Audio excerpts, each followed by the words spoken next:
നോക്കിട്ട് ഒരാളാ ഞാൻ എന്തേ ഒരാൾക്ക് ഒരുത്തനൊക്കെ ഇങ്ങ വരെ കൂടാതാ അല്ല യാരും ഇല്ല ഫ്രണ്ട്സ് ഇല്ലയാ എങ്കിലൊക്കെ ഒന്നില്ലെങ്കിൽ ഫ്രണ്ട്സ് അല്ലെങ്കിൽ കാമുകി അല്ലെങ്കിൽ എന്താ പറയാ ഫാമിലി അങ്ങനെ. ബിരിയാണി കണ്ട് കഴിച്ചു കഴിഞ്ഞാൽ പെണ്ണു ഉഷാറാണ്. കുറച്ച് നേരത്തേക്ക് ഇവ കാലൊക്കെ പിടിച്ചിട്ട് വിടില്ല. എടാ നീക്കടാ, എടാ വെറുതെ വിടറാ. ഞാൻ എന്ത് തെറ്റടാ ഇത്? ഞാൻ അത്ര റിച്ച് ഒന്നും അല്ലടാ. അവൻ പറയണ എന്താന്ന് വെച്ച് കഴിഞ്ഞാല് ഗുഡ് മോർണിംഗ് പൊള്ളാച്ചി. നമ്മളിപ്പോൾ റൂമിൽ തന്നെയാണ് ഉള്ളത്. എല്ലാം പാക്ക് ചെയ്തിട്ട് പോവാനുള്ള വെക്കേറ്റ് ചെയ്യാനുള്ള പരിപാടിയാണ് കേട്ടോ. നമ്മൾ ഉച്ചവരെ എന്നാണ് പറഞ്ഞിട്ടുണ്ടായിരുന്നത്. എന്തായാലും വെയിലൊക്കെ ആവുന്നതിന് മുന്നേ നൈസായിട്ട് ഇറങ്ങാൻ നോക്കാം. നെക്സ്റ്റ് പരിപാടി എന്താണെന്ന് വെച്ച് കഴിഞ്ഞാൽ പൊള്ളാച്ചി വരെ വന്നിട്ട് നമ്മൾ ഈ ഉൾഗ്രാമങ്ങളിലേക്ക്, ഏതെങ്കിലും ഒരു ഉൾഗ്രാമങ്ങളിലേക്ക് നൈസായിട്ടൊന്ന് പോയി നോക്കാം കേട്ടോ. തമിഴ്നാടിൻ്റെ തനി ആ ഒരു കൃഷിഭൂമികളും ആ ഒരു ആളുകൾ, അവരുടെ ജീവിതങ്ങൾ എനിക്കറിയില്ല എത്രത്തോളം വിജയകരമാകും എന്ന് എനിക്കറിയില്ല. പക്ഷെ എന്നെ കൊണ്ട് പറ്റാവുന്നിടത്തോളം ഞാൻ ചെയ്യും. അപ്പോൾ ഈ ലഗേജ് ഏറ്റിട്ട് എന്തായാലും പോകാൻ പറ്റൂല. റൂമിൽ താഴെ റിസപ്ഷനിൽ മെല്ലെ കൊടുക്കാൻ പറ്റുമോ നോക്കട്ടെ. എങ്ങനെയാലും അവിടെ വെച്ചിട്ട് നമുക്ക് ആവശ്യമുള്ള സാധനങ്ങളൊക്കെ ചെറിയ ബാഗിലിട്ടിട്ട് ഇറങ്ങി തിരിക്കാം. നേരെ ബസ് സ്റ്റാൻഡിലേക്ക് പോവാം. എന്തോ ഊരുന്നൊന്നും എനിക്ക് தெரியாது. அங்கே போயதுக்கப்புறம் மட்டும்தான் டிசைட் பண்ணுறேன் எங்கே போகிறேன், எப்படி போகிறேன், எதுக்கு போகிறேன். എന്തേലൊക്കെ വന്ന് ചാടും. നല്ല വിശപ്പുണ്ട് കേട്ടോ, ഒരു രക്ഷയില്ല. അപ്പോൾ പിന്നെ പറഞ്ഞിട്ട് കാര്യമില്ല, പരിപാടി തുടങ്ങാം. സമയം പോണു, ടൈം വേസ്റ്റ് ആക്കാനില്ല. നമുക്ക് ഇവിടെ ഇങ്ങനെ കടന്നിട്ട് ചുറ്റി തിരിഞ്ഞിട്ട് കാര്യമില്ല. നമ്മൾ എത്രത്തോളം നമ്മൾ ഒരു സ്ഥലത്ത് സ്പെൻഡ് ചെയ്യുന്നു, നമുക്ക് മുന്നോട്ട് പോകാനുള്ളത് അതിനനുസരിച്ച് ഇങ്ങനെ കമ്മിയായിക്കൊണ്ടിരിക്കും. സമയമായിക്കോട്ടെ, സാമ്പത്തികമായിക്കോട്ടെ, എല്ലാ രീതിയിലും നമ്മൾ കമ്മിയായിക്കൊണ്ടിരിക്കും. നമ്മളെ റൂട്ടാണ് ഇങ്ങനെ കമ്മിയായിക്കൊണ്ടിരിക്കുക. അപ്പോൾ നമുക്ക് ഒരിക്കലും ഇങ്ങനെ ഒരു സ്ഥലത്തൊന്നും അങ്ങനെ സ്റ്റേ അടിച്ച് അവിടെ ഇങ്ങനെ സ്പെൻഡ് ചെയ്യാനുള്ള ഒരു ടൈം ഇല്ല. എന്നാലും ഇവിടെ വരെ വന്നിട്ട് ഇതെങ്കിലും ചെയ്തില്ലാന്നുണ്ടെങ്കിൽ എന്താ പറയുക, നിങ്ങൾക്ക് മുന്നിൽ കാണിച്ചു തരേണ്ടത് എൻ്റെ ഉത്തരവാദിത്തമല്ലേ. അപ്പോൾ പിന്നെ നേരെ ഇറങ്ങിത്തിരിക്കാം. വെയിൽ നോക്കിയാ നല്ല വെയിൽ, മുഖത്തൊക്കെ തന്നെ അടിക്കുന്നത്. അപ്പോൾ നമ്മൾ ക്യാപ്പ് ഇങ്ങനെ ഇടും, കുറച്ച് കുറവുണ്ടാവും. നമുക്കേ രാവിലത്തെ ഫുഡൊന്നും കഴിക്കണ്ട. ഇവിടെ നേരത്തെ നല്ല അടിപൊളി റാവുത്തർ ബിരിയാണി കിട്ടുന്ന ഒരു സ്ഥലമുണ്ട്. ഇവിടെ വന്ന് ഞാൻ ഒന്ന് മസ്റ്റ് ട്രൈ ചെയ്ത് നോക്ക്. നമ്മളെന്തായാലും അങ്ങോട്ടാണ് പോകുന്നത്. ബിരിയാണി കഴിക്കാം. വലിയ റേറ്റ് ഒന്നും ഉണ്ടാവില്ല. 80 രൂപ ആയിരുന്നു. ഇപ്പോൾ എന്താണെന്ന് എനിക്കറിയില്ല. അപ്പോൾ ചിലപ്പോൾ 100 ആയിട്ടുണ്ടാവും. ഞാൻ കുറേ കാലമായി വന്നിട്ട്, ഈ ഒരു ഭാഗത്തേക്കൊക്കെ വന്നിട്ട് കുറേ കാലമായി. വാൽപ്പാറയൊക്കെ അന്നൊക്കെ പോയപ്പോൾ നേരെ പോകാമെന്നല്ലാതെ ഈ ഒരു സ്ട്രീറ്റ് കാര്യങ്ങൾ ഞാൻ കാണിച്ചു തരാം കേട്ടോ. ഈ ഒരു സ്ട്രീറ്റിലൂടെ ഇന്നലെ നമ്മൾ രാത്രി നടന്നിട്ടുണ്ടായിരുന്നില്ല. അപ്പോൾ ഗൈസ് ഇതാണ് കേട്ടോ നമ്മുടെ സ്പോട്ട്. ഇതാണ് ബിരിയാണിക്കട. അവിടുന്ന് വരുന്നവരാണെന്നുണ്ടെങ്കിൽ അവിടുന്ന് നേരെ വന്നിട്ട് ഈ വലത്തെ ഭാഗത്തായിട്ട് കാണുന്ന ബിരിയാണിക്കടയിലേക്കാണ് നമ്മൾ പോകുന്നത്. അപ്പോൾ ഇതാണ് നമ്മുടെ ഈ യാത്രയിലെ മൂന്നാമത്തെ ബിരിയാണിയാണ് കേട്ടോ. ആദ്യം കന്യാകുമാരിയിൽ നിന്ന് കഴിച്ച്, പിന്നെ നാഗർകോവിലിൽ നിന്ന് ഇന്നലെ കഴിച്ച്. ഇന്നലെ അല്ലേ, പിന്നെ അത് വേണ്ട, അത് വേണ്ട. സാലൻ എന്ന് പറഞ്ഞു കഴിഞ്ഞാൽ ഒരു ഗ്രേവി പോലത്തെ ഒരു സാധനമാണ്. പക്ഷേ ഈ ബിരിയാണിക്ക് അതിൻ്റെ ആവശ്യമില്ല. നല്ല മസാലയൊക്കെ ആയിട്ട് ഇതെനിക്ക് ഭയങ്കര ഇഷ്ടമായി. ബിരിയാണി ബീഫ് ബിരിയാണിയാണ്. 90 രൂപയുടെ ബിരിയാണി. റൈസ് ക്വാണ്ടിറ്റി കുറച്ച് കുറവാണെന്ന് തോന്നുന്നു. എന്നാലും ടേസ്റ്റിൽ നോ കോംപ്രമൈസ്. ഞാനിങ്ങനെ എല്ലാ സമയത്തും ഇങ്ങനെ ബിരിയാണി കഴിക്കണ വേറൊന്നും വിചാരിക്കണ്ട കേട്ടോ. എനിക്ക് വേറൊന്നും അങ്ങനെ കഴിച്ചാൽ എനിക്ക് ഇവിടുത്തെ ഊണ് അങ്ങനെ പറ്റില്ല. പിന്നെ നമ്മൾ ഒരു നേരമൊക്കെ ഫുഡ് കഴിക്കുന്നുള്ളൂ. പിന്നെ രാത്രിയൊക്കെ വല്ല ദോശ 40 രൂപയ്ക്ക് എന്തെങ്കിലും കഴിച്ചു. രാവിലത്തെ ഫുഡൊന്നും ഇല്ല, മനസ്സിലായോ? അല്ലാണ്ട് എല്ലാ സമയങ്ങളിലും മുഴുവനും ബിരിയാണി കഴിച്ച് നടന്നു കഴിഞ്ഞാൽ യാത്ര അങ്ങോട്ട് ചുരുങ്ങി പോകും. ബിരിയാണി കണ്ട് കഴിച്ചു കഴിഞ്ഞാൽ പെണ്ണു ഉഷാറാണ്. കുറച്ച് നേരത്തേക്ക് ഇതിനകത്ത് കഴിച്ചു കഴിഞ്ഞാൽ അതിനേക്കാളും ഉഷാറാകുമെന്നാവോ. പക്ഷെ ഇവിടുന്ന് ബിരിയാണി കഴിച്ചിട്ട് എനിക്കങ്ങനെ ബുദ്ധിമുട്ടുകളൊന്നും ഉണ്ടായിട്ടില്ല. ഞാൻ ഇവിടെ വന്നു കഴിഞ്ഞാൽ സ്ഥിരമായിട്ട് കഴിക്കണ സ്പോട്ടാണ്. അപ്പോൾ എനിക്ക് നിങ്ങൾക്ക് റെക്കമെൻഡ് ചെയ്യാൻ പറ്റും. നല്ല സാധനങ്ങൾ ഞാൻ റെക്കമെൻഡ് ചെയ്യും. നല്ല ഐറ്റംസ്, നല്ല ഫുഡ്. 90 രൂപയ്ക്ക് കിട്ടിയ ഫുഡാണ്. അടിപൊളി, സൂപ്പർ. ഇനി കുറച്ച് വെള്ളം കുടിച്ചു കഴിഞ്ഞാൽ പവർ. നേരെ ബസ് സ്റ്റാൻഡിലേക്ക് പോകാം. നല്ല കാറ്റാണ് കേട്ടോ. ഒരു മഴക്കോള് ഞാൻ കാണുന്നുണ്ട്. നമ്മളെ കേരളത്തിലൊക്കെ മഴ തുടങ്ങിയല്ലോ, ഇവിടെയും മഴ ആവാറായെന്ന് തോന്നുന്നുണ്ട്. ഇന്നലെ വൈകിട്ട് പളനിയിൽ നിന്ന് വരുമ്പോൾ നല്ല മഴയായിരുന്നു. പളനിന്നല്ല, പഴനിന്ന്.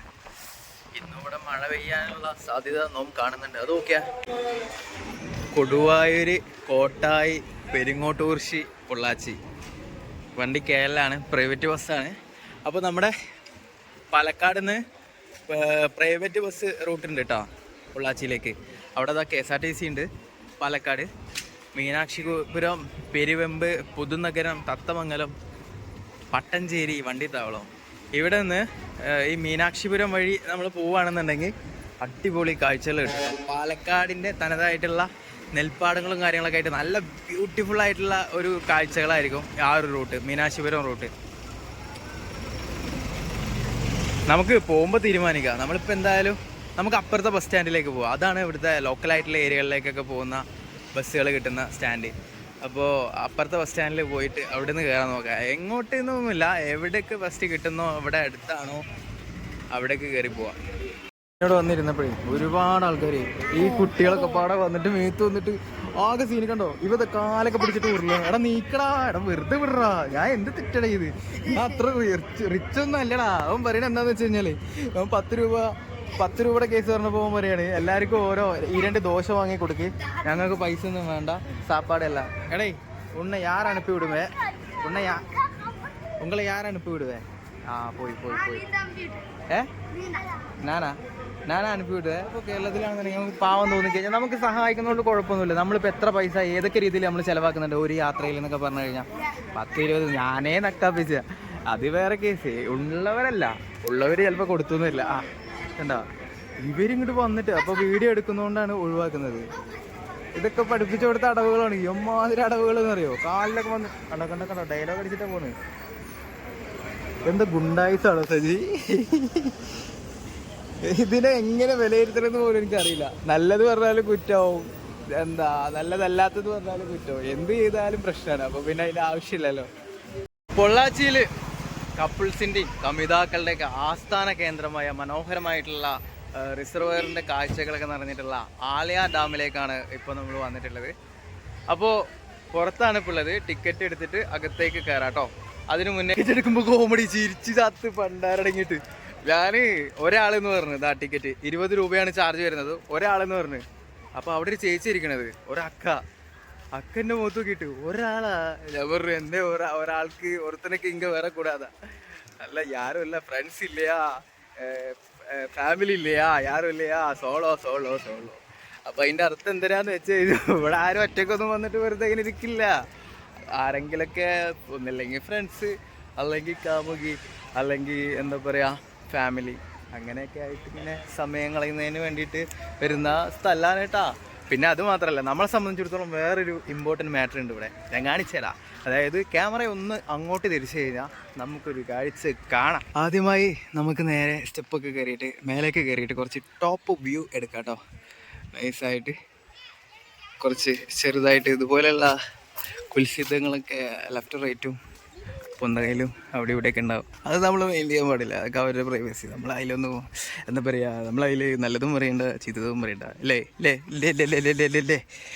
അപ്പോൾ നമ്മളെന്തായാലും പൊട്ടി തെറിച്ച വെയിലത് അട്ടപ്പൊരി വെയിലാണ് കേട്ടോ, ഒരു രക്ഷയില്ല. വെയിൽ കൊണ്ടിട്ട് ഞാനൊരു പരിപാടി. പിന്നെ കേരളത്തിലേക്ക് എത്തുമ്പോഴേക്കും മഴയാണ്, അതുകൊണ്ട് പിന്നെ കുഴപ്പമില്ല. ഇനി അങ്ങോട്ട് മൺസൂൺ ആണല്ലോ, ആ ഒരു പ്രതീക്ഷയിലാണ് ഞാൻ ഈ ഒരു സമയത്ത് ഇറങ്ങി തിരിക്കുന്നത് ഓൾ ഇന്ത്യ അടിക്കാൻ വേണ്ടിയിട്ട്. എന്തരയിലൊക്കെ ആവട്ടെ, സ്റ്റെപ്പ് കയറാൻ തുടങ്ങിയിട്ടുണ്ട് കേട്ടോ. നമ്മൾ സ്റ്റെപ്പ് കയറാറായില്ല, നമ്മൾ സ്റ്റെപ്പ് കയറി കഴിയാറായി. തളർന്നു കതച്ചു, ഞാൻ നിൽക്കാതെ ഓടിക്കയറി. ഇതൊക്കെ ഒരേ അറിയണം, കയറിപ്പോയി കഴിഞ്ഞാൽ ആൾമോസ്റ്റ് ഒരു 100 സ്റ്റെപ്പ് അത്ര വരുള്ളൂ. ചെറിയൊരു കയറ്റം. സ്റ്റെപ്പ് കയറി കന്ന് കഴിഞ്ഞാണല്ലോ, വെയിലത്ത് സ്റ്റെപ്പൊക്കെ കയറി വന്നു കഴിഞ്ഞാണ്ടല്ലോ കാണുന്നൊരു വ്യൂ ആണ് കേട്ടോ. ആളിയാർ ഡാമിൻ്റെ ആ സൈഡാണ് വാൽപ്പാറ വരുന്നത്. അവിടെ കണ്ടോ കിതച്ച് അടിപൊളി ഒരു വ്യൂ നമുക്ക് കിട്ടും. ഇത് കണ്ടു കഴിഞ്ഞാലേ എനിക്ക് വാൽപ്പാറക്ക് പോകാനൊരു ആഗ്രഹം. പക്ഷെ നമ്മളിന്ന് എന്തായാലും വാൽപ്പാറക്ക് പോയി കഴിഞ്ഞാൽ ശരിയാവില്ല. വാൽപ്പാറക്ക് പോയി കഴിഞ്ഞാൽ അവിടെ സ്റ്റേ അടിക്കേണ്ടി വരും. സ്റ്റേ അടിച്ചില്ല എന്നുണ്ടെങ്കിൽ തിരിച്ചു വരാൻ ചിലപ്പോൾ ബസ്സൊന്നും കിട്ടൂല. അപ്പോൾ വിഷയമാണ്. സമയമാണെന്നുണ്ടെങ്കിലും ധനമാണെന്നുണ്ടെങ്കിലും മൂല്യം സീനാണ്, അതിൻ്റെ ആവശ്യമില്ല. അപ്പോൾ ആഗ്രഹത്തിന് 4 ആക്കി പോക്കറ്റിലാക്കാം. ഇങ്ങോട്ട് വരുമ്പോൾ ഒരു കോമഡി ഉണ്ടായി. ബസ്സിൽ 2-3 പയ്യൻസ് ഉണ്ടായിരുന്നു. പയ്യൻസ് എന്നൊക്കെ പറഞ്ഞാൽ ഒരു 10-20 വയസ്സുണ്ടാവും, എന്നെക്കാളും 2-3 വയസ്സ് കുറവ്. അപ്പോൾ ഞാൻ ഇങ്ങനെ ഓൾ ഇന്ത്യ ട്രിപ്പിന് ഇറങ്ങി തിരിച്ചിരിക്കുകയാണ്. കന്യാകുമാരിയിൽ നിന്ന് സ്റ്റാർട്ട് ചെയ്ത യാത്ര ചെയ്യണമെന്നൊക്കെ പറഞ്ഞപ്പോൾ അവൻ മധുര അവിടെ ഇവിടെയുള്ളതാണ്.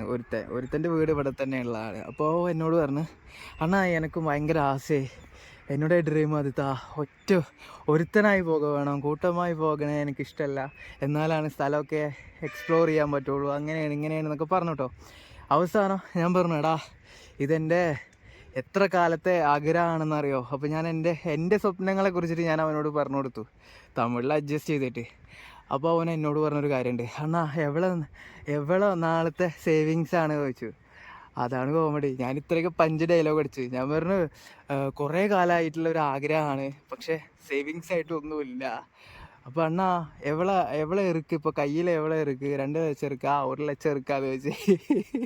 ഞാൻ പറഞ്ഞു പെരുക്കി കൂട്ടി കഴിഞ്ഞൊരു 10 റുപ്യ ഉണ്ടാവും പറഞ്ഞു. അവൻ പറയാണ് 10,000 രൂപ അണ്ണേ എங்கே പോരേ എപ്പിടി പോരേ. ഞാൻ പറഞ്ഞു കോൺഫിഡൻസ് തമ്പി കോൺഫിഡൻസ്. ലാസ്റ്റ് ഒരു 5 ഡയലോഗ് അടിച്ചിട്ട് ഞാൻ അവനോടൊരു സലാം പറഞ്ഞിട്ട് ബസ്സിൽ നിന്ന് ഇറങ്ങി. ആ സമയത്ത് നല്ല ഡപ്പാമൂത്ത് പാട്ടൊക്കെ ഇട്ടിട്ട് നല്ല ഡമ്മായിട്ട് പോയിക്കൊണ്ടിരിക്കണം. അതായത് ഷൂട്ട് ചെയ്യാതിരുന്നത്. എന്തായാലും എനിക്ക് ഒരു കോൺഫിഡൻസ്. അജേഷാടാ അജേഷ് എന്ന് പറയുന്നത്. അതേപോലെ ഞാൻ പറഞ്ഞു കോൺഫിഡൻസ് സീൻ. എനിക്ക് ഭയങ്കരമായിട്ട് ഒരു പ്രൗഡ് തോന്നിയൊരു മൊമെൻറ്റ്.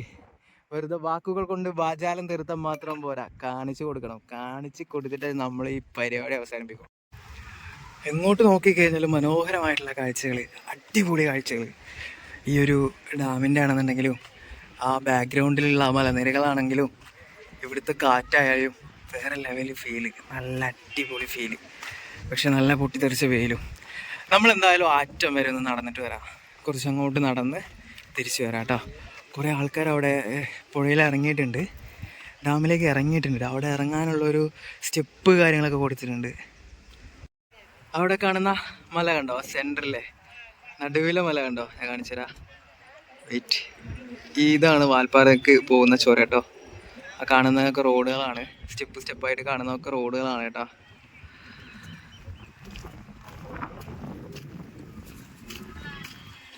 സംഭവം അങ്ങോട്ട് ഇറങ്ങാൻ പാടില്ലാത്ത ഏരിയയാണ്.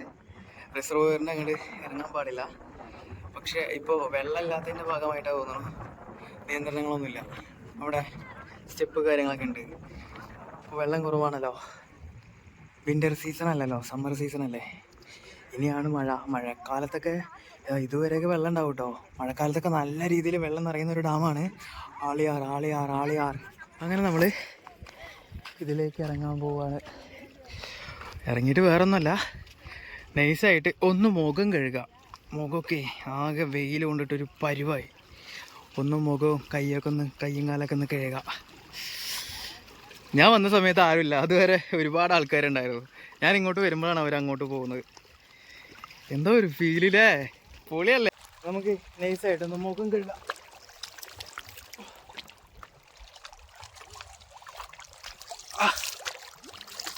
ഈ ഫോണിൽ ഷൂട്ട് ചെയ്യുന്നോണ്ടേ ട്രൈപ്പോഡൊന്നും ഇല്ലല്ലോ.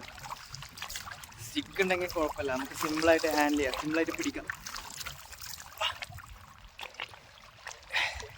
സ്റ്റിക്കില്ലാതെ ഫ്രണ്ട് ക്യാമിൽ ഷൂട്ട് ചെയ്തിട്ട് വ്ളോഗ് ചെയ്യൽ ഭയങ്കര ടാസ്ക്കാണ്. കുറച്ച് ഇടങ്ങേറ് പിടിച്ച പരിപാടിയാണ്. അപ്പോൾ എന്തായാലും തിരിച്ച് കയറാം. അവിടുത്തെ ഒരു ചെറിയ ബോട്ടൊക്കെ വെച്ചിട്ടുണ്ട്. വെള്ളം ഉള്ള സമയത്ത് ഈ സ്റ്റെപ്പൊക്കെ വെള്ളം കയറിലുള്ള സ്റ്റെപ്പാണ്, അതിനുള്ള അടയാളങ്ങൾ അവിടെ കാണുന്നുണ്ട്. അപ്പോൾ എന്തായാലും മേലേക്ക് കയറട്ടെ. ഇനി അങ്ങോട്ട് ഇറങ്ങാം, തിരിച്ചിറങ്ങിയിട്ട് ആ പാർക്കിൻ്റെ അങ്ങോട്ട് ഇറങ്ങാം. ബാക്കി കുറച്ച് കാര്യങ്ങളൊക്കെ കാണാനുണ്ട് ഇവിടെ. അപ്പോൾ നമ്മൾ ഈ ഒരു ഡാമിൻ്റെ മേലെ നിന്ന് നമ്മൾ ഇറങ്ങാൻ പോവാണ് കേട്ടോ. അതായത് നമ്മൾ വന്നത് ആ ഒരു സ്റ്റെപ്പായിരുന്നു, അവിടെ ദൂരെ കാണുന്നുണ്ടോ, അതിലാണ് നമ്മൾ ഇങ്ങോട്ട് കയറിയത്. ഇനി നമ്മൾ തിരിച്ചിറങ്ങാൻ പോകുന്നത് ഇതിലൂടെയാണ് കേട്ടോ. ഇതിലൂടെ നേരെ പോയി കഴിഞ്ഞാൽ അവിടെ ആ പാർക്ക് കാണുന്നുണ്ടോ, അവിടേക്കാണ് നമ്മളിപ്പോൾ ഇറങ്ങാൻ പോകുന്നത്. സ്റ്റെപ്പ് കയറുന്നു, നടക്കുന്നു, അപ്പോൾ ആ പുഴയിലേക്ക് ഇറങ്ങുന്നു, തിരിച്ച് കയറുന്നു, ക്ഷീണിച്ച് പണ്ടാരടങ്ങി. കിതക്കാണ്, വേറെ കുഴപ്പമൊന്നുമില്ല. സംഭവം നമ്മളിപ്പോൾ അവർക്ക് പവറാണ്, പക്ഷേ കിതപ്പ് വരുമ്പോൾ നമുക്ക് സംസാരിക്കാൻ പറ്റൂല. ഇല്ലെങ്കിൽ വിഷയമില്ലാത്ത കേസാണ്. കാറ്റ് വീശുന്നുണ്ട്, കാറ്റ്. അപ്പോൾ ഗൈസ് നമ്മൾ ഇവനെ കണ്ടിട്ടുണ്ട് കേട്ടോ. ഇവനായിരുന്നു നമ്മളെ നായകൻ. ബസ്സിൽ വെച്ച് കണ്ടു എന്ന് പറഞ്ഞില്ല, അവൻ ഫാമിലി ആയിട്ട് വന്നതാണ്. അപ്പോൾ അവിടെ ഇറങ്ങിയിട്ട് എങ്ങോട്ടോ പോയി, പിന്നെ ഫാമിലി ആയിട്ട് ഇപ്പോൾ ഇതാ ഡാമിലേക്ക് വന്നിരിക്കുകയാണ് കേട്ടോ. അപ്പോൾ മോനെ നിന്റെ പേര് പറഞ്ഞോട്. സുഭാഷ്. ഉനക്ക് ഇവളെ ഡ്രീം இருக்கா? ഓൾ ഇന്ത്യ போனோம், தனியா போனோம், ஆசை வச்சுடு, நல்லா வேலை செய், எல்லா ஆசையும் நடந்துடும். பேஷனுக்காக இறங்கிட்டேனா ஏதாவது நினைச்சிட்டேனா அது செய்ய வேணும். புரிஞ்சுதா? Okay, all the best. Dream catcher no hill catcher. எங்க ட்ரீம் நான் கேட்ச் பண்றேன். ஓகே அண்ணா பார்க்கலாம். நான் ஃபாலோ பண்றேன். Okay bye bye. അപ്പോൾ ചെറിയൊരു ഇൻസ്പിറേഷൻ രസമുള്ളതൊക്കെ. അപ്പോൾ നമ്മൾ ഇങ്ങനെ പോയി അതിലൂടെ കയറി ഇങ്ങനെ റിസർവോയിലൂടെ നടന്ന് അവിടുന്ന് ഇറങ്ങി തിരിച്ചിങ്ങോട്ട് വന്ന് ഈ ഒരു സൈഡും കൂടി കവർ ചെയ്തിട്ട് നേരെ തിരിച്ചു പോകുന്നു. ഒരുപാട് ഫാമിലീസ് ഉണ്ട് കേട്ടോ. ഒന്ന് ഒരു വർക്കിംഗ് ഡേ ആണ്, എന്നിട്ടും അത്യാവശ്യം ആൾക്കാർ ഈ നേരത്തുണ്ടെങ്കിൽ വൈകുന്നേരത്തെ കാര്യം പിന്നെ പറയേണ്ട ആവശ്യമില്ലല്ലോ. കാളിയാർ ഡാമിൽ നിന്നും പുറത്തേക്ക് ഇറങ്ങിയിരിക്കുകയാണ്. എന്താണ്ട് ഒരുപാട് പൈനാപ്പിൾ, മാങ്ങ, ഈ സാധനം ഞാൻ തിരിച്ചു വരുമ്പോൾ വാങ്ങാമെന്ന് പറഞ്ഞിട്ടുണ്ടായിരുന്നു. അപ്പോൾ വാങ്ങാതെ പോയി കഴിഞ്ഞാൽ മോശമല്ലേ. ഇവിടെയൊക്കെ വന്നിട്ട് ഫുഡോ വെള്ളമോ കാര്യങ്ങളൊക്കെ വാങ്ങുന്നവരുടെ ശ്രദ്ധിക്കുകയും, വേറെ കുഴപ്പമൊന്നുമില്ല, നല്ല ഫ്രഷ് ആണെന്നൊക്കെ അവർ പറയും. മീൻ ഡാം മീനാണ്, ഫ്രഷ് ആയിരിക്കും. ഞാൻ കഴിച്ചിട്ടില്ല, അറിയാത്തതിനെ കുറിച്ചിട്ട് ഞാൻ സംസാരിക്കില്ല. നല്ല റേറ്റ് ആയിരിക്കും കേട്ടോ. എന്ത് കാര്യമാണെങ്കിലും ഫുഡ് ആയിക്കോട്ടെ എന്തോ ആയിക്കോട്ടെ സാധാരണ റേറ്റ് അല്ല. ഒന്നാമത്തെ കാര്യം ഒരു ടൂറിസ്റ്റ് പ്ലേസ് ആണ്. രണ്ടാമത്തെ കാര്യം ഇതന്നെ ഉള്ളൂ, ഇതൊരു മലയോര മേഖലയാണ്. ഇനി അങ്ങോട്ട് ടൗണ് കുറച്ച് അങ്ങോട്ട് പോകണം. ഇങ്ങോട്ട് എന്ന് പറഞ്ഞാൽ പിന്നെ ഒന്നുമില്ല. എന്താ പറയുക, ആനമല ടൈഗർ റിസർവ് ആണ് അങ്ങോട്ട്. ഇങ്ങോട്ടാണ് പൊള്ളാച്ചി വരുന്നത്. അപ്പോൾ ഇവിടെ ഞാൻ എക്സാമ്പിൾ പറഞ്ഞുതരാം. ഇവിടെ വന്നിട്ട് ജ്യൂസ് കാര്യങ്ങളൊക്കെ കുടിക്കുന്നവരുടെ ശ്രദ്ധിക്ക്. ഈ വെള്ളം കണ്ടോ, ഈ വെള്ളത്തിന് 20 റുപ്യ. ഇതുപോലെ കമ്പനി ഐറ്റംസുകൾ ഈ ബോട്ടിൽ, കമ്പനി ബോട്ടിലുകൾ മാത്രമാണ് നമുക്ക് അതേ റേറ്റിന് കിട്ടുള്ളൂ. ബാക്കി എല്ലാ സാധനങ്ങളും, അതായത് ഇപ്പോൾ സോഡ, ഒരു സോഡ പ്ലെയിൻ സോഡ 20 റുപ്യ, 10 റുപ്യയുടെ സോഡ 20 രൂപ, സോഡ ലൈം ആകുമ്പോൾ 45 രൂപ. എനിക്ക് അതാണ് അതിശയം വന്നത്. സോഡ ലൈം, ഉപ്പിട്ട സോഡ ലൈമിന് 45 രൂപ, ഫ്രഷ് ലൈം ആകുമ്പോൾ 35 രൂപ. ഒന്ന് ആലോചിച്ച് നോക്കിയാൽ റേറ്റ് എങ്ങനെയാണ്, എത്രത്തോളം കൂടുതലാണെന്ന്. ചെറിയ രീതിയിലൊക്കെ ആണെന്നുണ്ടെങ്കിൽ വിട്ടുകളയെന്ന് വിചാരിക്കും, പക്ഷേ ഇത് ചെറുതൊന്നല്ല, ഇത് വലുതാ. അപ്പോൾ നമ്മളെന്തായാലും നൈസായിട്ട് പൊള്ളാച്ചിയിലേക്ക് ബസ് ഇട്ട് കഴിഞ്ഞാൽ പൊള്ളാച്ചി പോയിട്ട് ഇറങ്ങിയിട്ട് പിന്നെ അവിടെ നേരെ പാലക്കാട് വെച്ച് പിടിക്കാം കേട്ടോ. കേരളത്തിലേക്ക് എൻട്രി ചെയ്യാൻ പോവാണ്.